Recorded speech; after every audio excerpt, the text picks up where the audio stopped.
어디에서도 만날 수 없는 노동계 이슈 브리핑. 닫혀있던 우리의 눈과 귀를 열리게 해주는 분이시죠. 연은정 기자 나오셨습니다. 안녕하세요. 네, 안녕하세요. 낭낭공주님 어서 오세요. 네. 우리 낭낭공주님. 네, 안녕하세요. 매일 보는 매일 노동뉴스 연윤정 기자입니다. 오랜만이네요. 네, 반갑습니다. 아, 진짜 오랜만이죠. 그동안 뭐 잘 지내셨나요? 뭐 다 아시겠지만 6.12 북미 정상회담도 있었고 네. 6.13 지방선거도 있었고 왜 저도 덩달아 바빴는지요? 네. 저 싱가포르에 못 갔는데도요. 아, 싱가포르. 예. 언제 한번 꼭 우리 생방송을 네. 싱가포르에서 할 수 있는 날도 있겠죠. 네. 자꾸 이렇게 저희 목표가 좀 넓어지네요. 예. 자, 오늘도요, 여러 가지 이슈들을 다뤄볼 텐데, 일단 중요함에도 불구하고 유력 언론에서 제대로 다루지 않았었던 그런 좀 섭섭한 노동계 이슈들을 연 기자와 함께 다뤄보도록 하겠습니다. 첫 번째 이슈 키워드는 뭘까요? 네, 첫 번째 이슈의 키워드는 김태환 열사입니다. 네, 그 김태환 열사는 네. 특수고용 노동자 투쟁의 상징과도 같은 인물인데요. 얼마 전이죠. 6월 14일 김태환 전 한국노총 충주지부장의 13주기 추모제가 열렸습니다. 우리 김태환 열사는 네. 비정규직, 특수고용직 노동자의 현실을 알리고자 네. 그리고 그 차별을 깨기 위해서 투쟁을 하시다가 안타깝게 음. 그리고 억울하게 이 자본과 정권에 의해서 목숨을 잃은 분이십니다. 아, 네. 벌써 그게 13년이나 세월이 좀 흘렀습니다. 네, 정말 그렇죠. 안타깝죠. 네.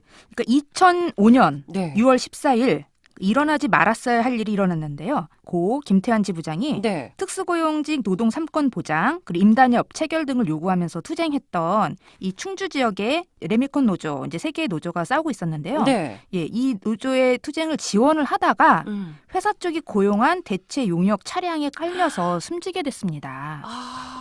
아우, 그 말만 끔찍하죠. 들어도 좀 충격인데, 당시 그 투쟁 상황들, 조 소장님은 좀 잘 알고 계실 것 같은데, 설명을 좀 덧붙여 주신다면 어떨까요? 네, 저도 이 끔찍한 현장에 네. 같이 있었고요. 이 투쟁의 현장에서 한 1개월 이상 저희가 함께 투쟁을 했던 기억이 납니다. 아. 우리 지금 충주 지부장을 역임을 했던 우리 네. 김태환 열사는 사실 특수고용 노동자는 아니에요. 수안보 파크 호텔 노조의 위원장이셨고 네. 충주지부 의장을 맡으셨는데 이 충주 지역의 네. 그 대흥 레미콘, 하림 레미콘, 사조 레미콘 등 그 3사 노동자들이 네. 노동 3권을 보장받기는커녕 음. 그 임단협조차도 제대로 그 체결해주지 않고 있던 회사 쪽과 맞서서 네. 투쟁을 진행하고 있었거든요. 아. 그래서 이 고 김태환 지부장님은 이런 문제를 해결을 촉구하며 5월 18일부터 그 충주시청 앞에서 네. 26일간에 걸쳐서 천막 농성을 진행하고 있던 그런 상황이었던 것이죠. 네네, 그렇죠. 고 김태환 지부장께서는 이제 그 사조 레미콘 정문 앞이었어요. 사고의 현장이. 네. 그래서 김태환 지부장 그리고 레미콘 3사 노조 조합원들과 그리고 한국노총 이제 중앙 간부들이 레미콘 회사가 노조 파업에 따른 이 대체 용역 차량을 고용한 데에 대해서 항의하는 집회를 열고 있었거든요. 네. 네, 그런데 이제 회사가 이 고용한 대체 차량이 정문으로 이제 들어섰고 네. 이제 그 김태환 지부장은 이를 저지하려고 막았었어요. 그런데 그 대체 용역 차량이 이제 그대로 김태환 지부장을 지나가게 된 거죠. 아니, 연 기자님 장례를 치르기도 쉽지 않았다라는 건 또 무슨 이야기가 될까요? 네, 맞습니다. 네. 근데 그렇게 참혹한 죽음에도 불구하고 김태환 이제 지부장 고인께서는 네. 그 차가운 이제 병원 여관실에서 26일이나 머물러야 했습니다. 26일이요? 네, 그래서 이제 7월 9일이 돼서야 장례식을 치렀고 네. 이제 경기도 마석 모란공원에 묻힐 수 있었는데요. 음. 그 이유가 이 충주지역 레미콘 3사의 무책임한 태도 그리고 이제 특수고용직 노동 3권과 이 사건 진상 규명을 요구하는 네. 목소리에 정부가 묵묵부답으로 임했기 때문인 거죠. 맞습니다. 이에 우리의 그 노동자의 구성원이자 네. 동지였던 정말 훌륭한 리더였습니다. 김태환 지부장. 네. 그래서 한국노총은 이제 이 사건을 그 명백한 살인이다라고 당시에 규정을 했고요. 네. 당시에 이제 그 한국노총 위원장이 지금 이용득 더불어민주당 의원이신데 남북 노동자 교류 사업으로 평양에 있었어요. 근데 그렇죠. 예. 그때 이 비극적인 소식을 듣고 네. 이제 돌아와서 바로 이제 총력 투쟁으로 이제 전환을 했는데 사건 발생일로부터 일주일이 지난 6월 21일에 97년에 노동계 이제 총파업이 있었잖아요. 네. 그 이후로 처음으로 이제 사건 발생일로부터 일주일이 지난 6월 21일에 전국적인 총파업을 결의하게 되고 7월 7일에 서울 광화문에서 한국노총 조합원 3만여 명이 모인 가운데 열사 정신 계승, 김대한 노동부 장관 퇴진을 외치면서 이제 총파업을 벌였고요. 이때 이제 이용득 위원장은 이 총파업 집회에서 노사정위원회 전면 탈퇴, 그리고 노사정 사회적 대화 중단을 선언하게 됐습니다. 네, 맞습니다. 네. 이 사건 자체가 네. 뭐 말씀드렸지만 굉장히 끔찍하잖아요. 네. 매우 충격적이기도 했지만 음. 이후 수습 과정에서 정부와의 사이가 더욱 틀어지는 네, 그런 네, 기회가 그렇죠. 됐었죠. 그러니까 네. 노동부 장관이 화를 더 이제 돋구는 막 이런 상황이었는데 네. 이제 당시 한국노총이 전국적인 총파업까지 하면서 뭐 전면적인 투쟁에 나섰잖아요. 네. 그렇죠. 근데 그런 이유는 진짜 김대한 노동부 장관의 태도가 한몫했는데 그 김대한 당시 이제 그 장관은 그 고 김태한 지부장 조문을 하지 않았습니다. 그러면서 나와는 무관한 사건이다. 자기들끼리 싸우다가 일어난 사건이다라고 말했다는 의혹으로 노동계 퇴진투쟁까지 부르게 됐습니다. 네. 아 그리고 더더구나 그 사고 당시에 주변에 경찰들이 10여 명 있었다고 해요. 그런데 그 상황을 그냥 지켜만 본 겁니다. 그렇게 위험한 순간에도 지켜만 보다가 결국 그렇죠. 네. 사고를 막지 못했다는 지적도 있습니다. 경찰이 있었어요. 경찰이 있었는데도 네. 이걸 안 막았다는 거죠. 그러니까 저희 한국노총에서 이거 살인이라고 본 거고 이게 김대한 노동부장의 태도가 말이 됩니까? 이게 인간으로서 할 태도는 아니라고 생각을 하는 거죠, 진짜. 일단 저는 정말 떨어져서 제3자의 입장에서 본다라고 해도 그런 상황에서 우리 국민인 거잖아요. 그렇죠. 국민인데 어떻게 그럴 수가 있었을까라는 의문을 계속 가지게 됩니다.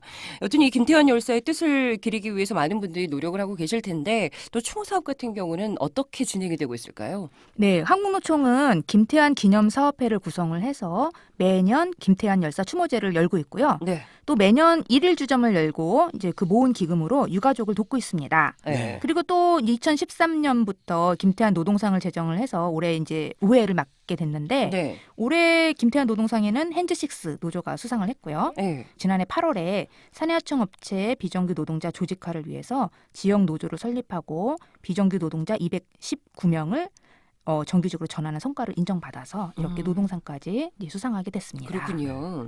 이게 해마다 그 우리 김태한 열사를 추모하면서 우리가 그 뜻을 기리고 있지만 정말 안타까운 건 여전히 특수고용 노동자 현실이 그 비참했던 네. 13년 전과 비교해서 크게 나아지지 않았다는 점입니다. 이 노동계에서는 특수고용 노동자들이 한 300만 명이 넘을 거라고 추산하고 있는데 실제 그런가요? 네, 일단은 이제 공식적인 통계를 좀 보면은 네. 이제 한국노동연구원이 이제 지난 5월 14일에 내놓은 특수 형태 근로 종사자 근로 실태 파악 및 법적 보호 방안 연구 보고서에 따르면 특수고용 노동자들의 이 형태가 굉장히 많잖아요. 뭐 택배 기사, 퀵서비스 기사 뭐 많은데 네. 그 7개 직종만 봤을 때 91만 3,435명이다라고 추산을 했습니다. 근데 사실 어떤 직업까지를 특수고용 노동자로 보느냐에 따라서는 그 수치는 천차만별 달라지지 않을까라는 생각이 듭니다. 사실 뭐 그렇죠. 학습지 예. 교사하는 분들도 계실 테고 간병인 또 뭐 관광 가이드 사실 저희 방송이나 뭐 영화나 연극이나 이런 데서 활동하는 스태프들이나 또 골프 강사라던가 이런 분들도 어찌 보면 특수고용 노동자에 포함되지 않을까. 아, 그렇죠. 네. 네. 그러니까 여기 7개 직종은 이제 산재 보험에 적용되는 그 해당 직종이고요. 아까 말씀하신 대로 7개 직종 이외에도 네. 엄청 많죠. 방금 그렇죠. 말씀하신 그 분야도 그렇고요. 또 여기에 더해서 이제 최근에 왜 이제 우리 배달앱 같은 거 있잖아요. 네네. 배달 노동자들. 네. 아. 이 플랫폼 노동자들도 다 이제 특수고용직으로 분류가 될 수가 있거든요. 그렇죠. 그러니까 그만큼 이제 급증을 하고 있다는 거죠. 형태도 굉장히 뭐 다양해지고 있고. 네. 그래서 이제 실제 들여다보면 훨씬 더 심각할 것이다라고 다들 이제 예측을 하는데 네. 2011년에 이제 노동부 연구 용역 결과를 보면은 한 250만 명 내외로 추산된다라는 이제 결과도 있었고 네. 방금 말씀드린 이런 급증해온 추세를 염두에 두면 300만 명은 그냥 훌쩍 넘을 것이다라고 지금 이제 그런 주장이 당연히 일리가 있다라고 보는 거죠. 네. 맞습니다. 300만 명을 넘어서 아마 더 많은 노동자들이 네, 네. 특수고용 노동 그 잘하는 지위에 이제 머물러 있다라는 노동계의 주장을 좀 귀담아 듣고 개선을 해야 된다고 보고 있고요. 네.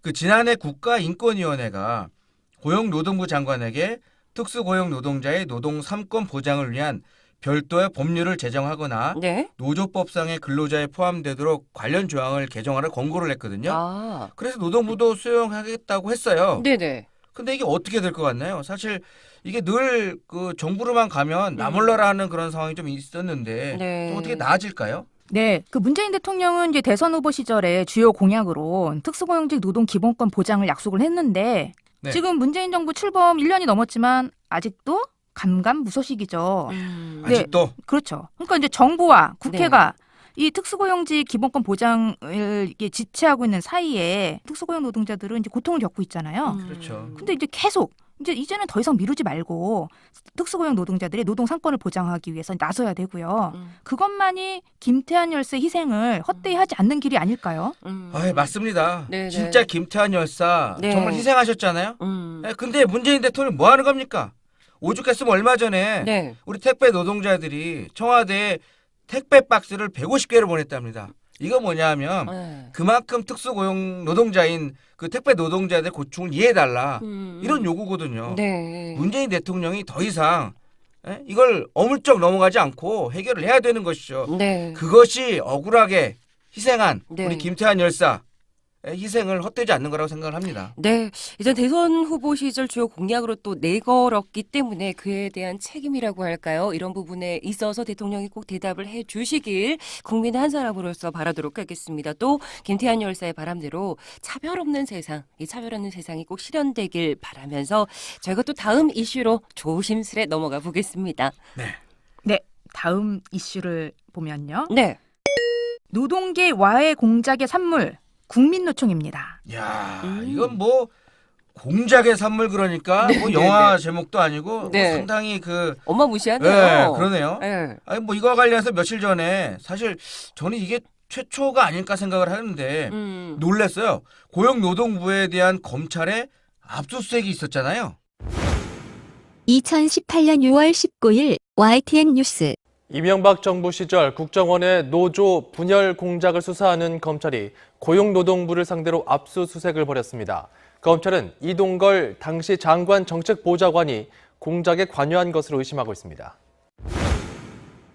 네, 맞습니다. 저도 기자 생활을 꽤 했는데, 그렇죠. 저 기자 생활한 일에 처음 들어보는 이야기입니다. 노동부가 압수수색 당했다는 이야기요. 네. 6월 19일에 이제 하루 종일 그 정부 세종청사 노동부 노사협력관실을 압수수색을 했는데 노사정책과 노조 관련 문건, 컴퓨터, 하드디스크를 확보했다고 하는데요. 네. 그 검찰은 이제 국정원 적폐청산 태스크포스에서 넘겨받은 자료에서 2011년 국정원이 양대 노총을 상대로 와해 공작을 했고 제3노총인 국민노총 설립을 지원해 이게 한국노총과 민주노총 죽이기에 나섰다는 네, 네. 정황을 포착한 것으로 알려졌습니다.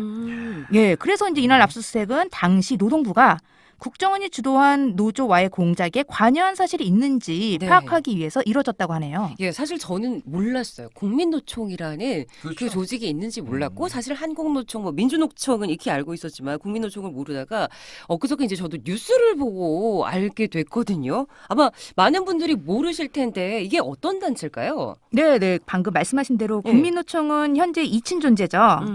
그런데 이제 과거 보수 정권 하에서 양대 노총을 견제하기 위해 이제 제3노총을 표방하면서 반짝 그 부상한 존재인데 네. 그 출발은 이렇습니다. 이제 서울 지하철 노조, 현대중공업 노조, KT 노조 등에 이게 참여하고 있는 이제 그 새희망 노동연대라는 곳이 있었는데 네. 여기가 이제 뭐 양대 노총과는 다르게 우리는 제3 노선을 내세우겠다 하면서 2009년 말에 출범을 했고 네. 새희망 노동연대 주축이 서울 지하철 노조였거든요. 아. 당시 이제 민주노총에 가입해 있는 노조였는데 네. 2011년 4월에 이 노조가 이제 민주노총 탈퇴 및 새로운 상급 단체 즉 국민노총 설립 그리고 가입을 위한 조합원 총투표를 했습니다.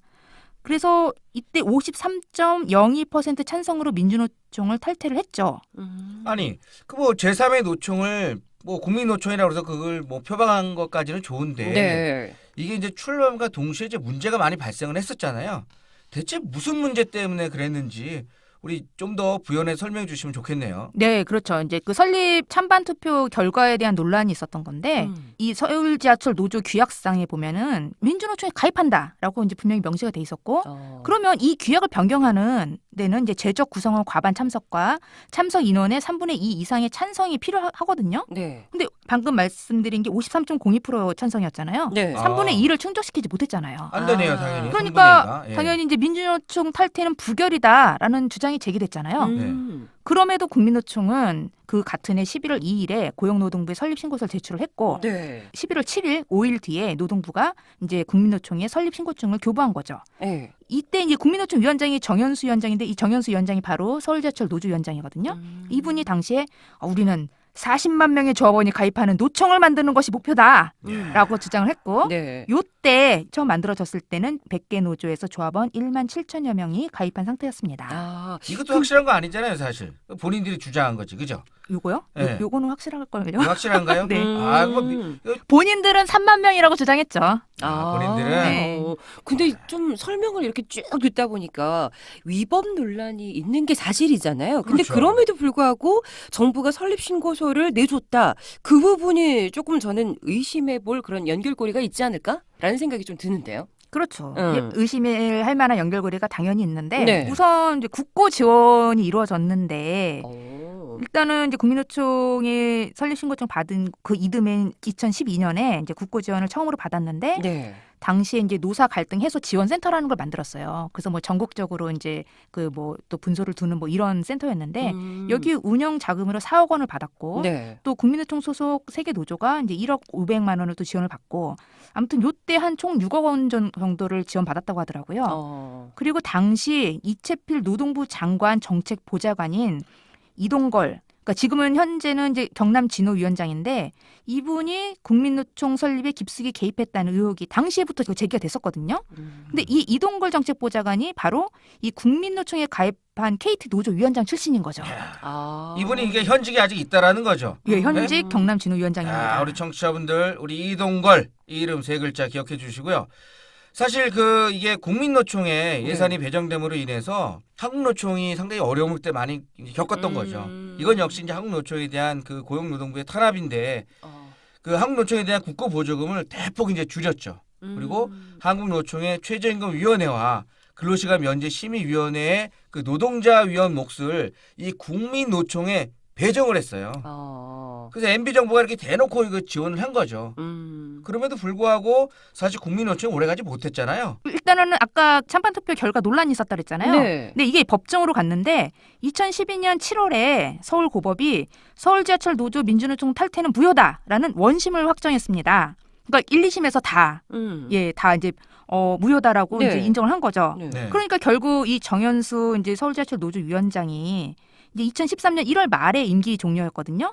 근데 보름 앞두고 1월 14일에 현직 위원장이잖아요. 근데 네. 현직 위원장이 노조를 탈퇴하고 그 국민노총을 상금 단체로 둔 이제 복수 노조인 서울 메트로 지하철 노조를 설립합니다. 네. 그리고 마침내 2014년 12월 3일 국민노총은 3년 말에 막을 내리게 됩니다.